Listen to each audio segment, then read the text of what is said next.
Last, Congress raised the debt limit for the 7th time in 5 years, but our government spends $260 million a day, $10 million more each day than we were spending just a year ago.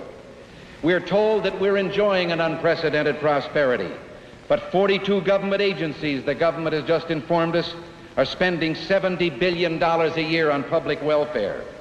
And serious discussion is given by men in high place in government to the idea that there is no longer any necessity to connect work with income, and that a man simply by being born should be assured of an annual income with no need to work. The ancient Hebrew book, the Talmud, tells us that for a father to fail to teach his son to earn a living is the same as teaching him to steal, for that might be the inevitable result. Government with its decentralized powers has given way to planners, and they've laid an increasingly heavy hand on every facet of our lives. To quote de Tocqueville again, he warned that such a government would cover the face of society with a network of small, complicated rules, minute and uniform, and thus the will of man is not shattered, but softened and guided until the nation is reduced to a flock of timid and industrious animals, of which government is the shepherd. Well, the shepherd, the president, is fond of quoting in these days from the scriptures. His favorite seems to be 1 Isaiah, the 18th verse. Come, let us reason together. Now that has a sort of a warm and cozy sound, doesn't it? But let your eyes stray down a line or two into the next verses, the lines that are not quoted aloud.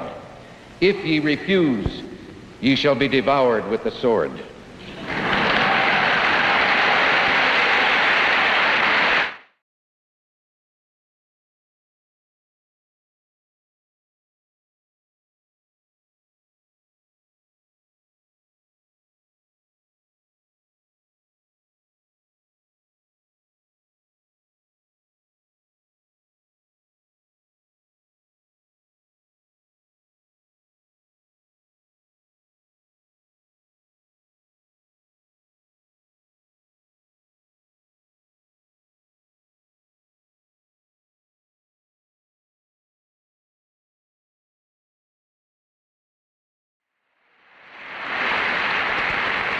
"5 years ago, we reached a new frontier, and now we're face to face with a great society, and along the way, we've added $31 billion to our debt, but we've decreased our gold holdings until concern is felt for the solvency of our currency.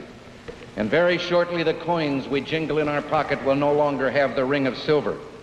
But have no fear. We reached something of the height of absurdity when in a press conference recently we were told that the government would stand behind those artificial coins and was prepared to exchange them anytime for paper.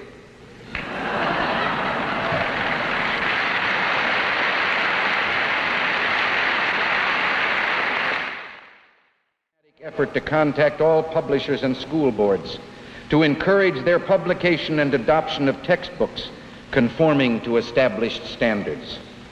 Well, if the government is going to build the schools and buy the books, issue scholarships, make judgments, and exert pressure, what if one day that pressure is of a political nature not to our liking?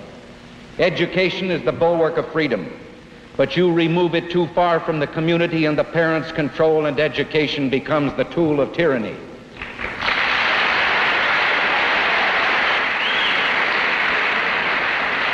Freedom is very fragile.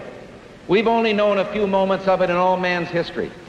And most of those moments have taken place here, in this land, under this constitutional system and under our economic system of free enterprise. But freedom is also indivisible. It isn't spelled with an S. You can't elect to be partly free and partly slave.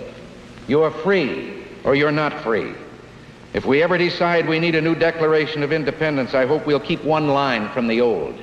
He has sent hither swarms of officers to harass our people and eat out their substance.